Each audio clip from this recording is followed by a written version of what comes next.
जय हिंद दोस्तों आज की इस वीडियो में दोस्तों हम लोग अध्ययन करेंगे क्लास जो हम लोग 11th हैं 11th का दोस्तों जो मैथ का अध्ययन कर रहे हैं, जिसमें हम लोग सेट्स का अध्ययन कर रहे हैं।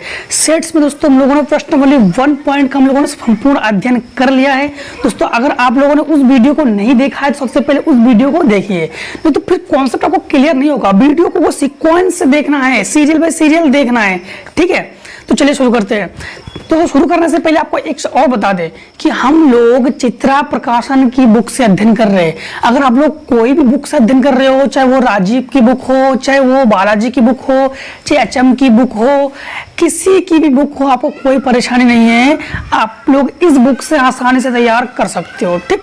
तो चलिए दोस्तों शुरू करते हैं। दोस्तों आप लोगों को वीडियो जो है बिना स्किप किए देखना है। स्किप करने से क्या होता है कि इसको कुछ पार्ट्स जो है वो छूट जाते हैं, आपको समझ में नहीं आता है, इसलिए आप लोगों को बिना स्किप की वीडियो को देखते रहना है, ठीक। दोस्तों सबसे पहले आज हम लोग अध्ययन करेंगे प्रश्नावली जो आपका सेट का प्रश्नावली 1.2 है। 1.2 का हम लोग अध्ययन करेंगे। 1.2 का अध्ययन करने से पहले दोस्तों आप लोगों को बता दें कि आज सबसे पहले हम लोग समुच्चय के प्रकारों के बारे में पढ़ेंगे। किसके बारे में पढ़ेंगे? समुच्चय के प्रकार।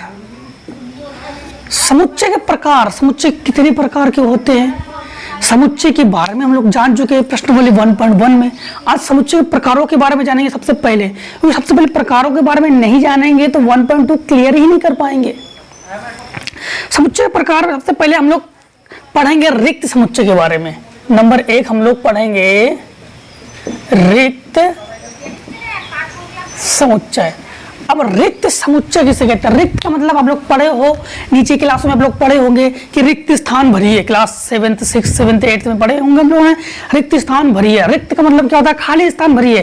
तो जिसमें अवयव ना हो उस समुच्चय को रिक्त समुच्चय कहते हैं। रिक्त समुच्चय किसे कहते हैं? जिसमें कोई अवयव ही ना हो, जिसमें कोई अवयव ना हो उसे हम लोग किस दर्शाते हैं? रिक्त समुच्चय। अब यहाँ पर रिक्त समुच्चय को हम लोग इस प्रकार से दर्शाएंगे। जैसे ये आपके पास हमेशा मजले क्वेश्चन दर्शाएंगे, इसमें कोई अवयव है नहीं है तो इसको रिक्त समुच्चय से दर्शाएंगे। या तो फिर इसको हम लोग ग्रीक भाषा फाई से दर्शाते हैं। फाई का मतलब क्या है? रिक्त। इससे पहले हम लोगों ने सेट के बारे में पढ़ा था जो प्रश्नावली 1.1 में, उसमें यूनानी भाषा देखा था हम लोगों ने। आज इसे फाई, ये कौन सी भाषा है? ये ग्रीक भाषा है। तो रिक्त समुच्चय जिसमें कोई अवयव ना हो उसे रिक्त समुच्चय कहते हैं। इसको हम लोग इस प्रकार से दर्शाते हैं, इसको हम लोग फाई से भी दर्शाते हैं, ठीक है। तो इसे हम लोग क्या कहते हैं? रिक्त समुच्चय, जिसमें कोई अवयव ना हो। इसके बाद दोस्तों रिक्त समुच्चय इस प्रकार से भी होगा आपका, ध्यान देना। अगर मान लो कि x और x नॉट इक्वल्स 2 में है तो भी इसको रिक्त समुच्चय कहेंगे। रिक्त समुच्चय इसको इसलिए कहेंगे कि ध्यान देना कि असंभव गुण द्वारा परिभाषित समुच्चय सदैव रिक्त होगा। असंभव गुण, वह गुण जो असंभव हो, वह गुण जो असंभव हो, संभव ना हो, वो भी रिक्त समुच्चय होगा। तो यह असंभव है ना, मतलब बराबर नहीं है, मतलब असंभव है, तो असंभव को भी रिक्त समुच्चय कहेंगे। समझना कॉन्सेप्ट को। वह समुच्चय जो एक समुच्चय दूसरे समुच्चय में असंभव हो, मतलब वो संभव ना हो, उस घटना को भी हम लोग, जैसे हमने कह दिया कि किसी चीज को हम लोगों ने ऐसे कह दिया, किसी चीज को कह दिया वो संभव ना हो घटना, वो घटना अगर संभव ना हो, असंभव घटना हो, तो उस घटना को हम लोग क्या कहते हैं? रिक्त समुच्चय। क्या कहेंगे? रिक्त समुच्चय। इसके बाद दोस्तों जैसे हमने कह दिया है कि 4 से बड़ी परंतु 2 छोटी संख्या को समुच्चय। 4 से बड़ी और 2 से छोटी संख्याओं का समुच्चय। अब बताओ क्या संभव है? 4 से बड़ी संख्या और 2 से छोटी संख्या, बताओ आप कैसे लोगे इसको? 4 से एक संख्या, ऐसी संख्या लो जो 4 से बड़ी हो और 2 से छोटी हो। क्या हम लोग ले सकते हैं? नहीं ले सकते हैं ना, तो यह संभव है। असंभव घटना को भी रिक्त समुच्चय कहते हैं। नॉट इक्वल्स टू वाले को भी रिक्त समुच्चय कहते हैं। अब जैसे मान लो इसको भी रिक्त समुच्चय कहेंगे। जैसे आपके पास लिखा गया x² - 4 = 0, एक विषम संख्या, इसको भी रिक्त समुच्चय कहेंगे। क्यों रिक्त समुच्चय कहेंगे? जब इसको इधर भेजेंगे 4 को, तो यहाँ पर x² बराबर क्या हो जाएगा? 4, माइनस का है, इसको हटाएंगे, रूट चढ़ाएंगे तो रूट से निकलेगा तो +-2। क्या ये विषम संख्या है?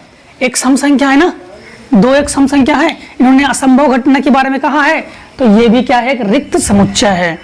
इसके बाद जैसे आप लोग इसको भी रिक्त समुच्चय कहोगे, जैसे x + 1 = 0 एक वास्तविक संख्या है, तो इसको जब पक्षांतर करोगे तो -1 हो जाएगा ना। +1 को वास्तविक संख्या कहते हैं, -1 को काल्पनिक संख्या कहते हैं। ये आप लोगों ने क्लास 10th में पढ़ाई है, विविधकर में पढ़ा है कि नहीं। माइनस होने पर काल्पनिक, प्लस होने पर वास्तविक। तो इन्होंने कहा कि एक वास्तविक संख्या है, इन्होंने गलत कहा है, असंभव घटना है। ये क्या है, रिक्त समुच्चय। क्लियर हुआ, जिसमें कोई अवयव ना हो, रिक्त समुच्चय है। रिक्त समुच्चय को मझले कोष्ठक में लिखेंगे, और अगर असंभव घटना हो तो उससे भी हम लोग क्या कहेंगे, रिक्त समुच्चय। Concept clear. अब देखिए इसके बाद हम लोग पढ़ेंगे एकल समुच्चय। रिक्त के बाद हम लोग किसका नंबर है, एकल। तो हम लोग पढ़ेंगे एकल समुच्चय। एकल समुच्चय जिसमें केवल एक अवयव हो उसे एकल समुच्चय कहेंगे। अच्छा, इसका भी कुछ एग्जाम्पल आपको दे देते हैं। अच्छा, कभी कभी जो कुछ टीचर ऐसे होते हैं कि इस प्रकार को एक रिक्त कहते हैं, ये रिक्त समुच्चय नहीं है, इसमें एकल समुच्चय है। अब एकल समुच्चय किसे कहते हैं, जिसमें केवल एक अवयव हो, जिसमें केवल एक अवयव हो उसे हम लोग एकल समुच्चय कहते हैं। अब यह समुच्चय के बारे में नहीं जानते तो फर्स्ट वीडियो जरूर देखिए, जो फर्स्ट लेसन का वीडियो उसको जरूर देखिए, तो नहीं समझ में आएगा आपको। बार बार यही बात दोहरा रहे कि 1.1 को देखिए जरूर, तभी कॉन्सेप्ट पूरा का पूरा क्लियर होगा आपका। तो एकल समुच्चय क्यों है, क्योंकि इस मझले कोष्ठक को समुच्चय दर्शाते हैं। इसके अंदर फिर से एक मझला कोष्ठक मतलब एक अवयव है, एकल समुच्चय। कभी कभी कुछ लोग इसको भी रिक्त समुच्चय कहते हैं। नहीं, ये रिक्त समुच्चय नहीं है, इसमें एक अवयव है, वो भी 0, उससे हम लोग क्या कहेंगे, एकल समुच्चय कहेंगे। क्या है हम लोग, एकल समुच्चय। कभी कभी ये लोग, कुछ लोग इसको भी रिक्त समुच्चय कहते हैं। रिक्त समुच्चय नहीं है, एकल समुच्चय है। समुच्चय को मझले कोष्ठक में लिखेंगे और उसके अंदर जितने भी अवयव है उसको उतना समुच्चय कहते हैं। अगर समुच्चय के अंदर एक अवयव है तो एकल समुच्चय, और कोई अवयव नहीं तो रिक्त समुच्चय। जो सब में, इसमें एक अवयव, इसमें एक अवयव, इसमें भी एक अवयव है। अगर मझले कोष्ठक को हटा देते हैं, हटा देंगे तो इसको हम लोग कहेंगे रिक्त समुच्चय। और अगर मझले कोष्ठक को हम लोग लगा देंगे तो इसे हम लोग कहेंगे एकल समुच्चय। तो एकल समुच्चय आपको क्लियर हो गया, जिसमें एक अवयव हो उसे एकल समुच्चय कहते हैं। इसके बाद हम लोग थर्ड पॉइंट पढ़ेंगे, परिमित समुच्चय। परिमित समुच्चय, परिमित समुच्चय किसे कहते हैं, अगर समुच्चय में अवयवों की संख्या सीमित हो। सीमित का मतलब हो गया जैसे A, E, I, O, U, तो इसको हम लोग परिमित समुच्चय कहेंगे, क्योंकि ये सीमित है। देखो, 5 ही अवयव है, 5 हो, 10 हो, 15 हो, जितने अवयव हो, लेकिन सीमित हो। ये नहीं कि उसको गिना ना सके, जिसको गिन सके वो परिमित, जिसको ना गिन सके वो अपरिमित। अब लोगों ने पढ़ा होगा फिनिट और इन्फिनेटिव। तो परिमित समुच्चय जिसमें अवयवों की संख्या को गिन सके। इसके बाद आप लोग पढ़ोगे अपरिमित समुच्चय। अपरिमित समुच्चय जैसे अपरिमित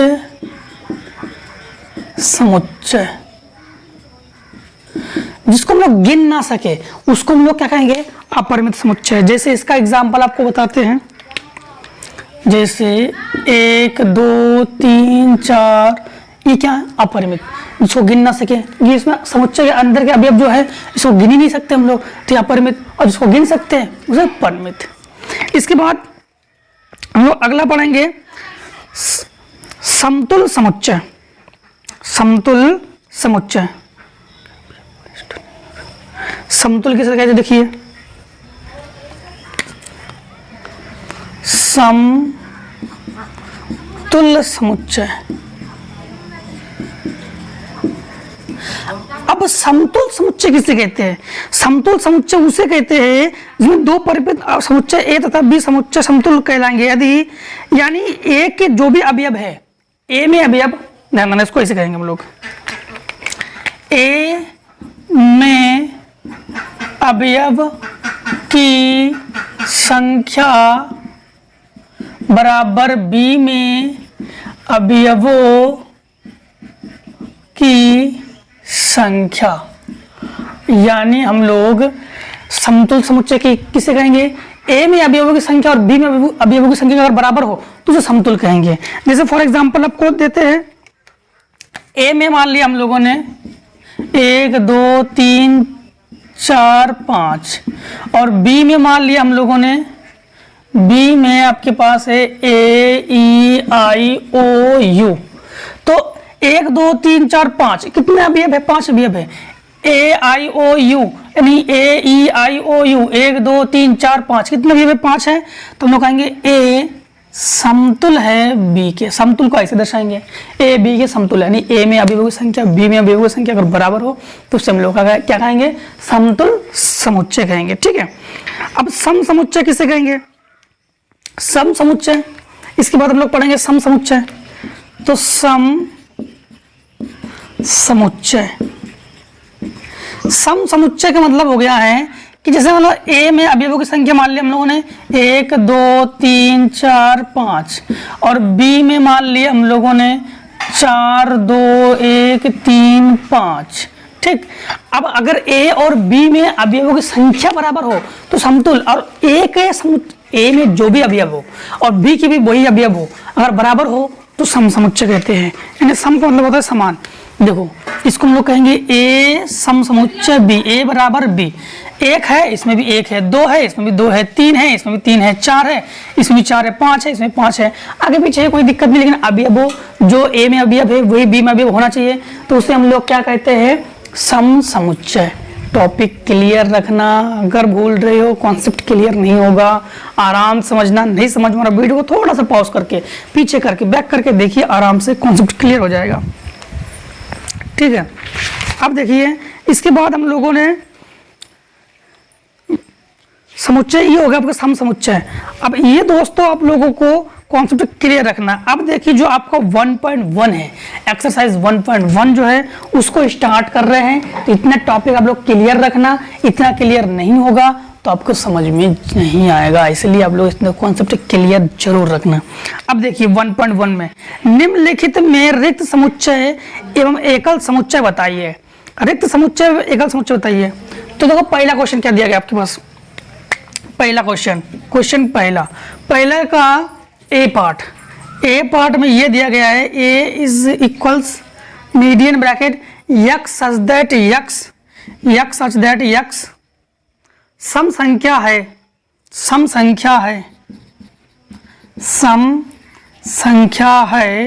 और इन्होंने कहा है कि तथा यक्स स्क्वायर बराबर 9। अब ध्यान देना, जब इसको हम लोग सॉल्व करेंगे, जब इसको सॉल्व करते हैं तो यक्स स्क्वायर बराबर 9 है, इसको हटाएंगे रूट चढ़ाएंगे तो ये हो जाएगा यक्स बराबर अंडर रूट 9, और रूट से कोई भी निकालते हैं तो उसको प्लस माइनस से ही निकालते 3। तो 3 क्या है? एक वास्तविक संख्या है ना। 3 क्या है? वास्तविक संख्या, जेड पॉजिटिव जेड नेगेटिव का मान है। तो इन्होंने कहा सम संख्या है। अगर 3 को देखा जाए तो ये एक विषम संख्या है, वास्तविक संख्या के साथ साथ एक विषम संख्या है। तो क्या इन्होंने विषम संख्या की बात कही है? नहीं कही है ना। तो हम लोग कहेंगे यह एक रिक्त समुच्चय है। कौन समुच्चय है? रिक्त समुच्चय। अब रिक्त समुच्चय क्यों कहेंगे? क्योंकि ये घटना असंभव है। घटना असंभव क्यों है? सम संख्या की बात कही है इसलिए। बी पार्ट में इन्होंने कहा है, बी पार्ट में इन्होंने ये कहा है कि बी बराबर दिल्ली। अब दिल्ली इसमें कितने अवयव है? एक अवयव है, इसको हम लोग कौन समुच्चय कहेंगे? एकल समुच्चय। क्या कहेंगे हम लोग? एकल समुच्चय कहेंगे। जिसमें एक अवयव हो उसे एकल समुच्चय कहेंगे। इसके बाद जो सी पार्ट है, सी पार्ट में आपसे ये लिखा गया है, देखो सी पार्ट में ये लिखा गया है कि सी बराबर x such that x plus 5 बराबर 5। अब इसको जरा सॉल्व करो। जब इसको सॉल्व करेंगे तो x plus 5 is equals to 5, इसको उधर सेट कर दो यानी भेज दो, तो 5 माइनस 5 तो x इज इक्वल्स 0। कितने अवयव हो गए? एक अवयव हो गए। कितने अवयव हो गए? एक अवयव। लेकिन एक अवयव किसमें होना चाहिए था? हमने कहा था 0 मझले कोष्ठक में होना चाहिए था। क्या मझले कोष्ठक में है? नहीं है। तो इसको हम लोग क्या कहेंगे? रिक्त समुच्चय। क्या कहेंगे? रिक्त समुच्चय। तो ये हमारे पास रिक्त है, मतलब खाली हो गया ना, जीरो का मतलब कुछ नहीं, खाली। अगर जीरो इसके अंदर है तो एकल कहेंगे, बाहर है तो रिक्त कहेंगे, बाहर है तो रिक्त कहेंगे। अब हमारे पास जो इन्होंने ये कहा है डी पार्ट, डी पार्ट में देखिए, डी पार्ट में डी बराबर इन्होंने कहा x such that x square बराबर 9 तथा एक्स स्क्वायर बराबर 9 तथा 3x बराबर 5, 3x बराबर 5। अब ध्यान देना, यहां पर जिसको सॉल्व करते हैं तो एक्स स्क्वायर को जब सॉल्व करेंगे तो हम लोग प्राप्त करेंगे प्लस माइनस का 3, और इसको सब इसको बटे पहुंचा दो तो एक्स बराबर प्राप्त करेंगे 5/3। क्या दोनों बराबर में है? बराबर नहीं है, घटना असंभव है। घटना संभव ना हो तो उसको हम लोग कौन समुच्चय कहते हैं? रिक्त समुच्चय। तो ये भी आपके पास कौन सा समुच्चय है? रिक्त समुच्चय। क्यों? दोनों बराबर नहीं है तो घटना संभव है, तो कौन समुच्चय? रिक्त समुच्चय है। ई पार्ट में देखिए, ई पार्ट में आपसे ये कहा गया है, ई पार्ट में ई बराबर हमारे पास ये है यक्स सच दैट यक्स एक धन पूर्णांक है तथा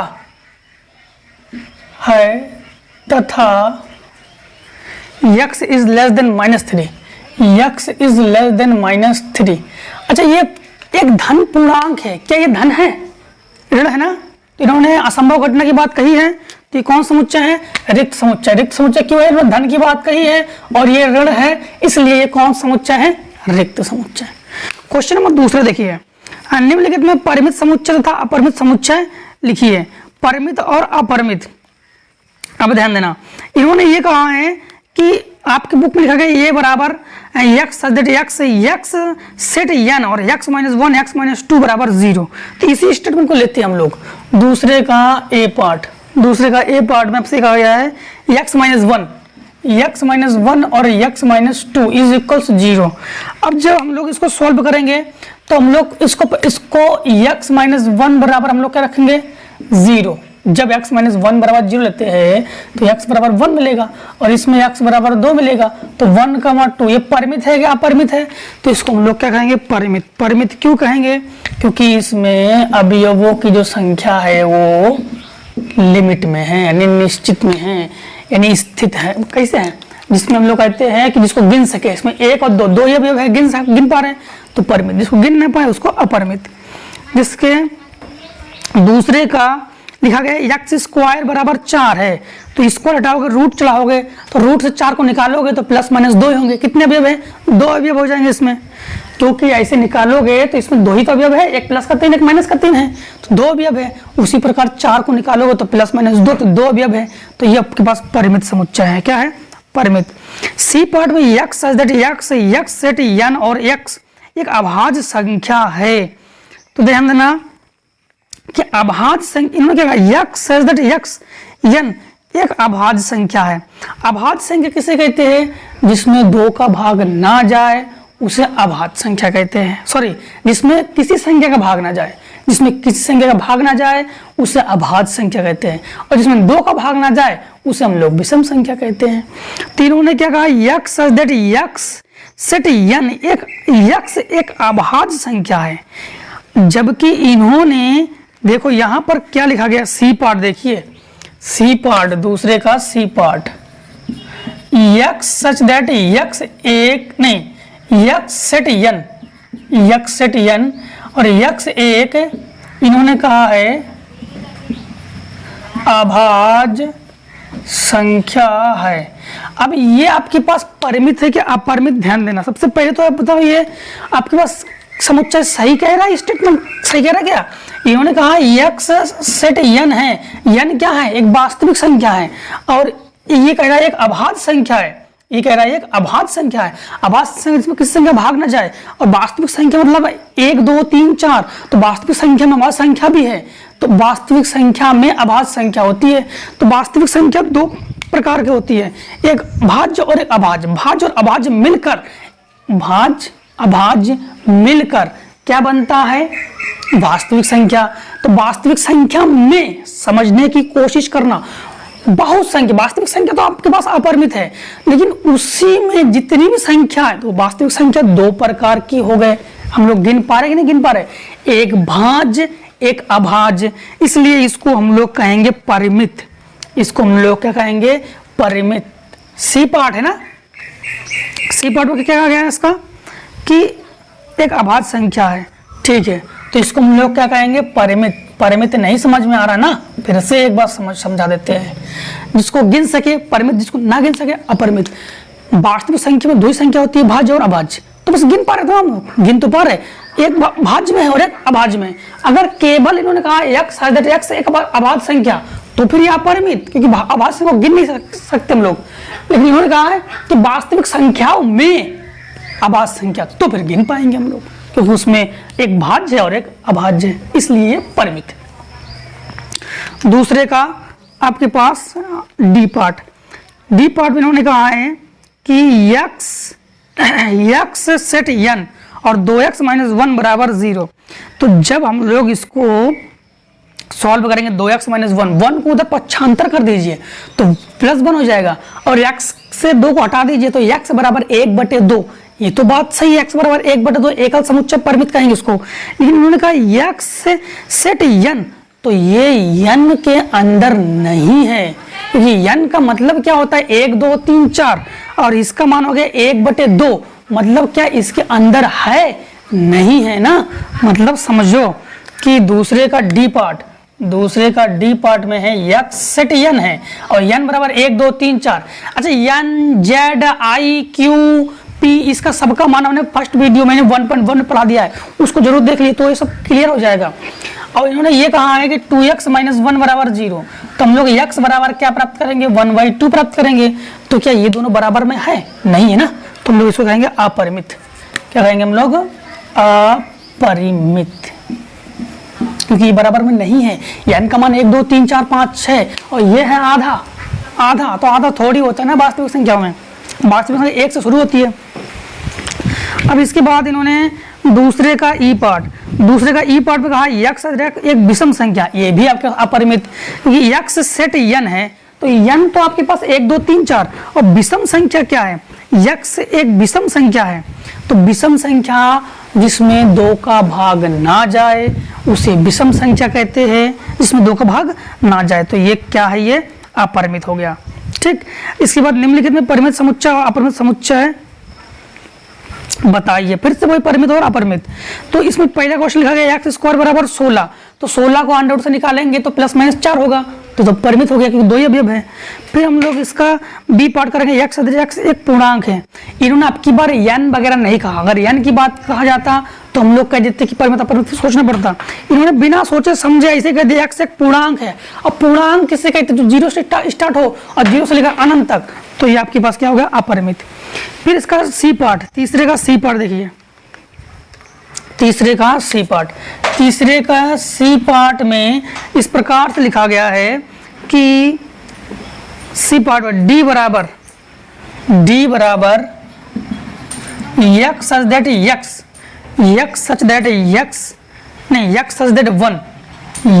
दैट वन। फिर लिखा गया है is less than equals to x, और इसके बाद ये लिखा गया है कि is less than equals to 100,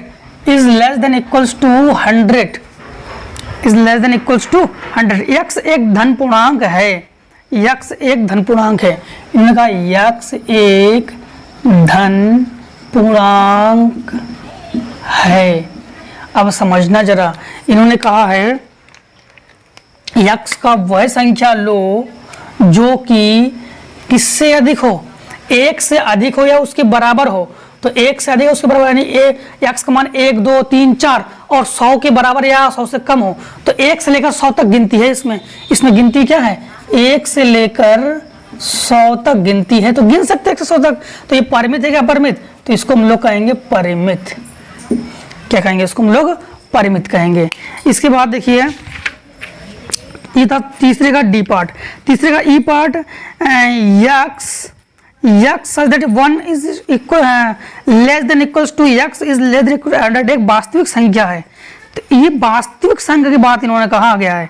अब इन्होंने कह देता कि धन पूर्णांक है या पूर्णांक संख्या है, पूर्णांक संख्या तो इसको हम लोग कह सकते हैं, क्योंकि इन्होंने क्या कहा था, इन्होंने कहा था x का जो मान है, x का मान जो है वो 1 से इस प्रकार से कहा गया है।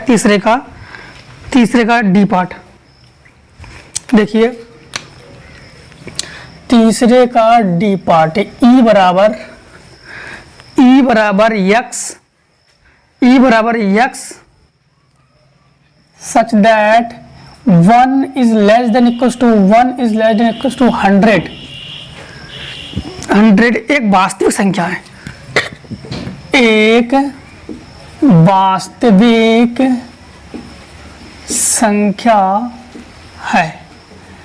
अब x का मान ये तो सही है वास्तविक संख्या इसमें, लेकिन ये पूर्णांक एक धन पूर्णांक संख्या है ये, इसे हम लोग क्या कहते हैं, अभी देख चुके हम लोग, इसको धन पूर्णांक कहते हैं, वास्तविक संख्या नहीं कहेंगे, धन पूर्णांक संख्या कहेंगे। इसलिए इसको हम लोग परिमित नहीं कहेंगे, इसको हम लोग क्या कहेंगे, अपरिमित। अपरिमित क्यों है, क्योंकि एक धन पूर्णांक है, तो इसको हम लोग कहेंगे अपरिमित। ठीक, अब इसके बाद देखिए तीसरे के बाद हम लोग चौथा नंबर, समुच्चय x सच दैट x लिख लेते हैं। क्वेश्चन नंबर चौथा में ये लिखा गया है, समुच्चय x such that x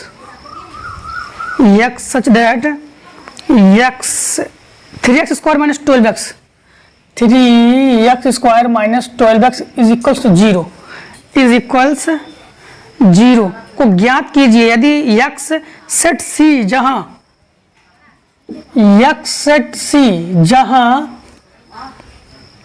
C बराबर Z बराबर a प्लस आई बी, यानी a प्लस आई बी समृद्ध संख्या है, तो यहाँ पर वो ज्ञात जब करेंगे हम लोग, C बराबर क्या दिया गया हमारे पास, C बराबर दिया गया x such that a plus I B.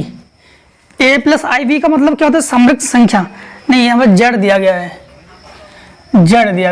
z such that z बराबर a plus I B not equal to 0, a comma b not equal to 0, a comma b is set किससे है, सेट है r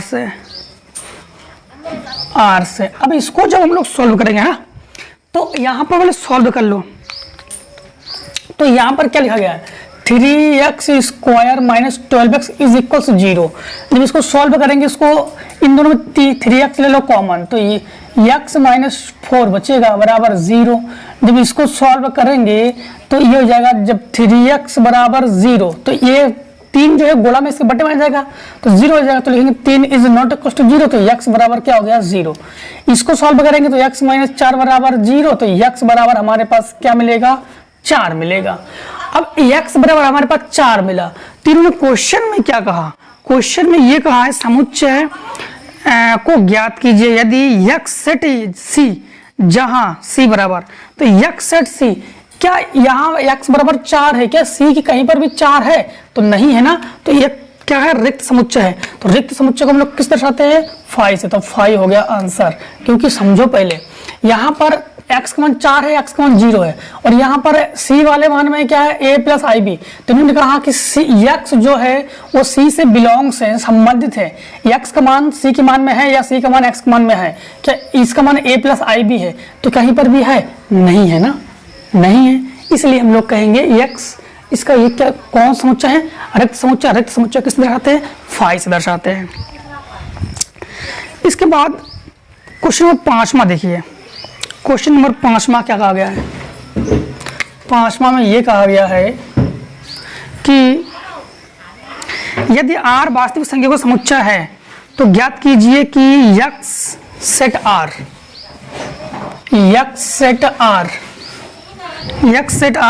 x square 2x plus 2 बराबर 0, x square plus 2x plus 2 बराबर 0 किन अवयवों का समुच्चय है, किन अवयवों का समुच्चय है। अब ध्यान देना, किन अवयवों का समुच्चय है, तो देखो जरा यहाँ पर इसका x square x square 2x plus 2, इसका गुणनखंड करेंगे 2 एकम 2, 2 का ऐसा गुणनखंड कीजिए कि पहाड़ा पढ़ने पर 2 आ जाए और जोड़ने घटाने पर 2 आ जाए। तो इसका गुणनखंड हम लोग कर नहीं सकते हैं, और जिसमें गुणनखंड नहीं करते हैं उसको सीधे धराचल लगाते हैं, और सीधे धराचल लगाने पर अंडर रूट में आंसर आएगा। तो उससे बेटर है, हम लोग जानते हैं इसमें कोई अवयव नहीं मिलेगा हमें, तो हम लिखेंगे कोई अवयव नहीं है, इसमें कोई अवयव नहीं है, क्योंकि इसको हल ही नहीं कर सकते मतलब गुणनखंड विधि से, इसलिए इसमें कोई अवयव नहीं है। अब देखिए क्वेश्चन नंबर 6, निम्नलिखित में रिक्त समुच्चय एवं एकल समुच्चय बताइए जबकि यक्स वास्तविक संख्या है। अब देखो x such that x plus 4 बराबर 6, जब 4 को उधर पक्षांतर कर दोगे है ना, तो क्या हो जाएगा, देखिए यहाँ पर क्वेश्चन नंबर 6 का A, x such that x plus 4 is equal 6। अब इसको उधर पक्षांतर कर दो, जब इसको उधर पक्षांतर कर देंगे तो x बराबर 6 माइनस 4 होगा, जो कि होगा 2। तो ये कौन समुच्चय है, एकल समुच्चय, तो इसको हम लोग कहेंगे एकल समुच्चय। एकल समुच्चय क्यों कहेंगे, तो इसमें कितने अवयव है, एक अवयव है, इसलिए इसको हम लोग क्या कहेंगे, एकल समुच्चय। अब देखो इसका बी पार्ट में गुणनखंड दिया गया x square minus 8x plus 16, तो 4 चौको 16, तो यहाँ पर आपके पास 4 चौको 16 है। तो आप लोग जानते हो कि चलो इसको हल करते हैं।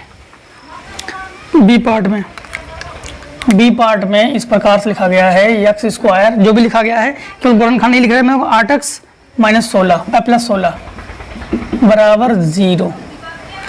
अब देखिए ये किसका वर्ग है, x का वर्ग है, ये किसका वर्ग है, 4 का वर्ग है, प्लस लगाओ माइनस लगाओ, तो ये x, ये a और ये b, तो हम लोग जानते हैं इसको 2 इंटू एक्स इंटू 4 कर सकते हैं। देखो a square plus B square minus 2ab का रूप हो गया, तो 2ab, तो ये a माइनस बी का होल स्क्वायर हो गया, तो ये x माइनस 4 का होल स्क्वायर हो गया बराबर 0। इसको हटाओगे रूट चढ़ाओगे तो 0 पर रूट वही आता है, तो x माइनस 4 बराबर 0, अर्थात हम लोग कहेंगे x बराबर 4। कितने अवयव है, एक अवयव है, तो इसको हम लोग कौन समुच्चय कहेंगे, एकल समुच्चय। कौन समुच्चय कहेंगे हम लोग, एकल समुच्चय। ये होल स्क्वायर है, तो गुणनखंड की जगह आपको ध्यान देना कि यहाँ पर ये देखो, यहाँ पर ये स्क्वायर, इसका ये स्क्वायर, तो इसको 2ab का रूप बनाना है, तो 2ab का रूप बना लिया, क्योंकि ये a है ये और ये b है। अब देखिए 6 का सी पार्ट में इस प्रकार से लिखा गया है कि x is less then x से छोटी है। क्या कोई व्यक्ति स्वयं से छोटा हो सकता है, या कोई व्यक्ति स्वयं से बड़ा हो सकता है, नहीं हो सकता है ना कभी भी। तो ये एक रिक्त समुच्चय है। किस प्रकार समुच्चय है, रिक्त समुच्चय, क्योंकि ना कोई व्यक्ति स्वयं से बड़ा होता है और ना कोई व्यक्ति स्वयं से छोटा होता है, इसलिए ये घटना असंभव है, रिक्त समुच्चय है। डी पार्ट में 3x स्क्वायर और माइनस 3x स्क्वायर प्लस 2 बराबर 0, जब हम लोग 2 को उधर पक्षांतर कर देंगे तो -2 हो जाएगा, तो x स्क्वायर बराबर क्या हो जाएगा, देखिए इसको क्या लिखा गया है, डी पार्ट में इस प्रकार से लिखा गया है कि 3x square plus 2 is equal to 0, अब 2 को उधर पक्षांतर कर दीजिए, इसको उधर पक्षांतर कर देंगे तो हो जाएगा 3x स्क्वायर बराबर -2, इसको बटे में बचाओ, इसको हटाओ, तो x बराबर हो जाएगा -2/3 अंडर रूट 3, जो कि घटना संभव हो गया। इसको अंडर रूट से कैसे निकालेंगे, अगर आयोटा लगा देंगे यहाँ पे, तो आयोटा का नियम हम लोगों ने अभी तक पढ़ा ही नहीं ना, हम लोगों ने आयोटा का नियम पढ़ा ही नहीं। हम लोग आगे जब समृद्ध संख्या पढ़ाएंगे तब आयोटा का नियम पढ़ाएंगे, तो उसके नियम के अनुसार अभी तो इसको हम लोग अंडर से नहीं निकाल सकते। अगर निकाल भी देंगे आयोटा के रूप में तो 2√3i हो जाएगा, 2√3i हो जाएगा, जो कि आप कम समझ में आएगा क्योंकि आयोटा का नियम नहीं पढ़ा होगा। अगर वो भी इसका नियम अगर पढ़ा देते, चलो फिर बता देते हैं आपको आयोटा का नियम। आयोटा का नियम में अगर कोई मान अंडर का हो ना, तो √2/3 और इसको i लगा देंगे, तो i का मान होता ही है -1। i का मान क्या होता है, अंडर रूट में -1, i का मतलब आयोटा। तब भी ये क्या है, हमारे पास एक समृद्ध संख्या है हमारे पास, और ये क्या है, हमारे पास संख्या है, तो ये हमारा कौन समुच्चय हो गया, ये हमारा रिक्त समुच्चय हो गया, क्योंकि यहाँ पर हमारे पास वास्तविक संख्या ही नहीं प्राप्त हुआ, कोई हमारे पास समुच्चय ही नहीं प्राप्त हुआ, एक हमारा समृद्ध संख्या प्राप्त हुआ हमें, क्योंकि आयोटा का प्राप्त हो रहा है तो समृद्ध संख्या कहते हैं इसको हम लोग। तो इसलिए हम लोग इसको कहेंगे कि रिक्त समुच्चय है। ये कौन समुच्चय है? रिक्त समुच्चय। तो इसको हम लोग रिक्त समुच्चय कहेंगे। अब दोस्तों आप लोग एक काम कीजिए कि इतने का जो आपका टॉपिक्स का इतने का आप लोग स्क्रीनशॉट ले लीजिए, इतने का स्क्रीनशॉट लीजिए, फिर इसके आगे क्वेश्चन है। अब देखिए क्वेश्चन नंबर 7। क्वेश्चन नंबर 7 में ये कहा गया है कि प्रत्येक में ज्ञात कीजिए a बराबर b या a नॉट बराबर b and not equal to या इक्वल्स दिया गया है। देखो अगर अवयवों की संख्या बराबर हो तो इक्वल्स ना हो तो नॉट इक्वल्स। जैसे a में 3 5 7 और b में 7 3 5, देखो कि दोनों बराबर में है, इसमें भी 3 अवयव है, इसमें भी 3 अवयव है, बराबर है अवयवों की संख्या, तो इसको लिख देना a बराबर b लिखना। 1 2 3 इसमें पृथ्वी चंद्र और सूर्य, ध्यान देना। अच्छा बराबर समान की बात की गई है, समान की बात, इसमें समतुल की बात नहीं कही गई है, समान की बात, यानी a और b दोनों में अवयव की संख्या में नहीं, अवयव बराबर होने चाहिए। दो इसमें भी 3 जो साथ में का a है, इसमें भी 3 है तो b में भी 3 है, और a में भी 5 है तो b में भी 5 है, और a में भी 7 है तो b में भी 7 है, तो हम लोग कहेंगे a बराबर b। और b पार्ट में देखो इसमें 1 2 3 और उसमें पृथ्वी चंद्रमा और सूर्य, तो ये तो अवयवों की संख्या बराबर समतुल है लेकिन बराबर नहीं है, तो इसको नॉट इक्वल्स लिखना, a not equals to b। फिर सी पार्ट में 2x square minus 5x plus 2 और इधर 2x क्यूब है, तो क्यूब है तो पता है कि इसमें x एक्स्ट्रा आ गया है तो बिंदु एक एक्स्ट्रा आ जाएंगे हमारे पास, तो ये नॉट इक्वल्स टू में लिख देना इसको, ठीक है। तो पहला आ गया a बराबर b, दूसरा a बराबर नहीं है b के, और तीसरा भी a बराबर b के नहीं है। 8वें का पूछा गया है क्या x क्यूब प्लस 1 बराबर 0 x सेट n फाई सत्य है, n धन पूर्णांकों का समुच्चय। अब इन्होंने ये कहा गया है सत्य है कि नहीं, देखिए x क्यूब प्लस 1 बराबर 0 तो फाई बराबर फाई है, तो x क्यूब है, क्यूब को उधर भेजोगे तो माइनस का हो जाएगा, क्या हो जाएगा? माइनस का होगा ना। और इन्होंने ये कहा है कि धन पूर्णांकों का समुच्चय है, तो क्या ये धन पूर्णांकों का समुच्चय है? ध्यान देना। जिसे ये है आपके पास 8वें का a पार्ट, 8वें का a part x cube plus 1 बराबर 0, इसको उधर भेजोगे तो x क्यूब बराबर हो जाएगा -1। इसका भी क्यूब कर सकते हैं ना लोग, एक का क्यूब, जैसे हम लोग -1 का क्यूब करेंगे तो -1 इंटू -1 इंटू -1 तो हो जाएगा 1 एकम 1 एकम 1, तो -1 ही रहेगा, तो क्यूब से क्यूब कैंसिल, तो x बराबर -1 है। तो इन्होंने कहा है कि बराबर फाई, तो और इन्होंने ये भी कहा है कि रिक्त समुच्चय, तो इन्होंने सही कहा है, इसको कहेंगे हम लोग हाँ ये सत्य है। सत्य क्यों है जानते हो? क्योंकि ये एक रिक्त समुच्चय है। रिक्त समुच्चय क्यों है? -1 आया है तो ये काल्पनिक संख्या है, जबकि इन्होंने ये कहा है कि 8वें का सवाल है सत्य n धन पूर्णांकों का समुच्चय है। तो क्या धन पूर्णांक है? ये धन पूर्णांक नहीं, ये ऋण पूर्णांक है, इसलिए हम लोग कहेंगे ये रिक्त समुच्चय है, और इन्होंने भी कहा कि रिक्त समुच्चय है, इसलिए सत्य है।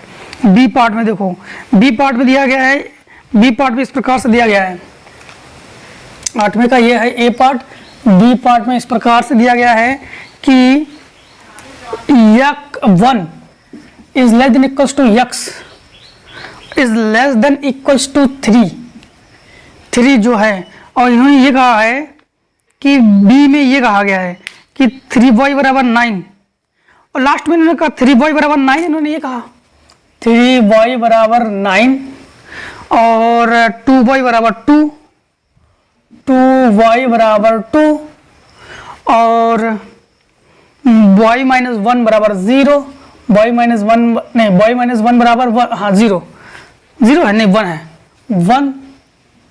और इसके बाद इन्होंने ये लास्ट में ये कहा है a बराबर b सत्य है, इन्होंने कहा a बराबर b सत्य है, इन्होंने ये कहा।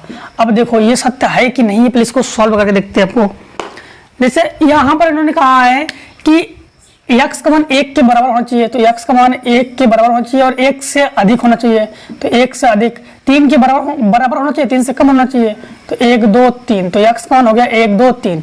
इसमें हल करो तो 3 त्रिका 9, तो y बराबर कितना आ गया 3, इसको 2 एकम 2, तो y बराबर आ गया 1, इसको उधर पक्षांतर कर दोगे तो प्लस हो जाएगा, तो हम लोग कहेंगे y बराबर 2। अब देखो इसमें क्या है, इसमें देखो इसमें भी क्या है हमारे पास, पहले 3 है फिर 1 है फिर 2 है, दोनों के अभी बराबर है, a बराबर b है, सत्य है, तो हम लोग कहेंगे हाँ ये सत्य है। ठीक, ये क्या है? सत्य है। 9 नंबर दिखाइए कि कैटरेक्ट के अक्षरों का समुच्चय तथा ट्रैक्ट के अक्षरों का समुच्चय समान है। तो देखो 9 नंबर, देखो 9 नंबर में इस प्रकार से है कैटरैक्ट। अब कैटरैक्ट को ऐसे दिखाओगे, सी दिखाओगे, एक बार ए दिखाओगे, एक बार टी दिखाओगे, एक बार आर दिखाओगे, ए हो गया, सी हो गया, टी हो गया, बस इतने हो जाएगा इसमें। फिर उन्होंने कहा था अट्रैक्ट, नहीं ट्रैक्ट, ट्रैक्ट, ट्रैक्ट को पहले टी दिखाओगे, फिर आर दिखाओगे, ए दिखाओगे, सी दिखाओगे, टी हो गया। तो 1 2 3 4, 1 2 3 4, इसमें तो अवयवों की संख्या समान है, समतुल है। इसके बाद सी इसमें भी, सी इसमें भी, A R R T T बराबर है, तो हम लोग कहेंगे हाँ ये ए बराबर बी है, यानी ये दोनों बराबर में है। अगर इसको ए मानते इसको बी मानते तो ए बराबर बी है, यानी समान है, तो हम लोग कहेंगे समान है। ठीक, इसके बाद 9 नंबर के बाद 10 नंबर। 10 नंबर में उन्होंने कहा था कि समतुल समुच्चय का चयन कीजिए। तो देखो इसमें ए वाले में है 1 2 3 और बी से समतुल नहीं है, क्योंकि बी वाले में कितने अवयव है, 1 2 2 4 5, बी में 5 अवयव है, सी में कितने अवयव है, ए बी एक्स, तो ए में भी 3 अवयव है, सी में भी 3 अवयव है, तो हम लोग कहेंगे ए सी के समतुल है। 10 नंबर में हम लोग कहेंगे, 10 नंबर में हम लोग कहेंगे ए जो है वो समतुल है सी के, और 10 नंबर का ए पार्ट, और बी पार्ट में हम लोग ये कहेंगे कि बी समतुल है डी के, क्योंकि बी और डी के अवयव बराबर है। अगर अवयव बराबर हो तो समतुल कहते हैं उसको हम लोग। तो ए में भी 3 अवयव, बी सी में भी 3 अवयव, तो इसलिए ए सी समतुल है, और बी में भी 5 अवयव और डी में भी 5 अवयव, इसलिए हम लोग कहेंगे बी और डी समतुल है। समतुल को हम लोग ऐसे दर्शाते हैं। अब देखिए क्वेश्चन नंबर 11। क्वेश्चन नंबर 11, निम्नलिखित समुच्चय में कौन समान समुच्चय तथा समतुल समुच्चय है। समान समुच्चय इसमें अवयवों की संख्या बराबर हो। तो देखो ए में 0, ए 2 अवयव है, और देखो ई में भी 2 अवयव है। देख लीजिए आप लोग अपने बुक में देखिए, ए में भी 2 अवयव है, ई में भी 2 अवयव है, तो हम लोग कहेंगे ए और ई ये समतुल है। इसके बाद यच में भी 2 अवयव है, तो हम लोग कहेंगे ए ई और यच ये 3 एक दूसरे के समतुल है। और इसके बाद देखिए सी में 3 अवयव है, और इधर 3 अवयव कहीं है, यफ में भी 3 अवयव है, तो सी और यफ समतुल है। ठीक है, और इसके अलावा सी में 4 8 12 और एफ में भी 8 4 12, तो ये दोनों बराबर में भी है, समतुल भी है, बराबर भी है। तो आप लोग इसको आसानी से कर लोगे, देख लेना। अगर अवयवों की संख्या बराबर हो तो समतुल्य, और इसमें वाले अब ए वाले में कि सभी अवयव, बी वाले में सभी अवयव हो तो उसको हम लोग कह देना, क्या कह देना कि वो बराबर है। ठीक, तो आप लोग कर लोगे। इसके बाद निम्न में से कौन सा समुच्चय विसंगीत है। विसंगीत, तो ए बराबर हमारे पास क्या है 2 3, बी बराबर क्या है 4 5 6, और फिर सी में क्या है 3 5 8, और डी में क्या है 1 5 7। अब ए तथा बी और ए बी तथा ए डी, अब ध्यान देना, विसंघाती किसे कहते हैं। विसंघाती किसे कहते हैं, विसंगीत, विसंगीत यदि 2 या 2 से अधिक ऐसे समुच्चय जिनमें कोई भी अवयव उभयनिष्ठ नहीं होता है, विसंगीत कहलाता है। यानी ऐसा अवयव हो जिसमें उभयनिष्ठ ना हो। तो उभयनिष्ठ, उभयनिष्ठ मतलब कॉमन, देखो 2 और 3, 2 और 3, बी में 2 3 है, कहीं नहीं है, तो ए और बी विसंघाती विसंगीत है। फिर इसको देखो ए में 2 3 है और सी में क्या है 3 है, तो ए और सी विसंगीत नहीं है। बी और डी, बी में देखो बी में 5 है और सी में 5 है, तो बी और सी विसंगीत नहीं है। ए में 2 3 और डी में 2 3 नहीं है कहीं पर भी, तो ए और डी, तो ए और बी भी विसंगीत है और ए और डी भी विसंगीत है। विसंगीत का मतलब ये हो गया है कि कोई भी अवयव कॉमन ना हो, कोई भी अवयव कॉमन ना हो। ठीक है, 13 नंबर में क्या समुच्चय फाई 0 मझले कोष्ठक में और मझले कोष्ठक फाई समान है, कारण सहित उत्तर दीजिए। तो ये समान नहीं है। 13 नंबर में समान क्यों नहीं है, 13 नंबर में ये कहा गया है कि ये आपके पास है फाई, फाई दोस्तों, फाई, इसके बाद 0 और इसके बाद है फाई, तो ये समान है। तो ये समान नहीं है। क्यों नहीं है, क्योंकि आपको पता है ये रिक्त समुच्चय है, किंतु ये एकल समुच्चय इसलिए समान नहीं है। ठीक है, इसलिए कॉन्सेप्ट क्लियर करना बहुत जरूरी है। अब दोस्तों आप लोगों ने सीख गए होंगे कि किस प्रकार समुच्चय का हल करते हैं। दोस्तों इसी प्रकार टॉपिक बाय टॉपिक पढ़ते जाएंगे, आप लोग भी पढ़ते जाओगे तो समझ में पूरा आएगा। तो बने रहिए वीडियो में और सीक्वेंस वीडियो देखते रहिए। ठीक है दोस्तों, आप दोस्तों इसका स्क्रीनशॉट लीजिए। मिलते हैं नेक्स्ट वीडियो में, तब तक के लिए जय हिंद जय भारत।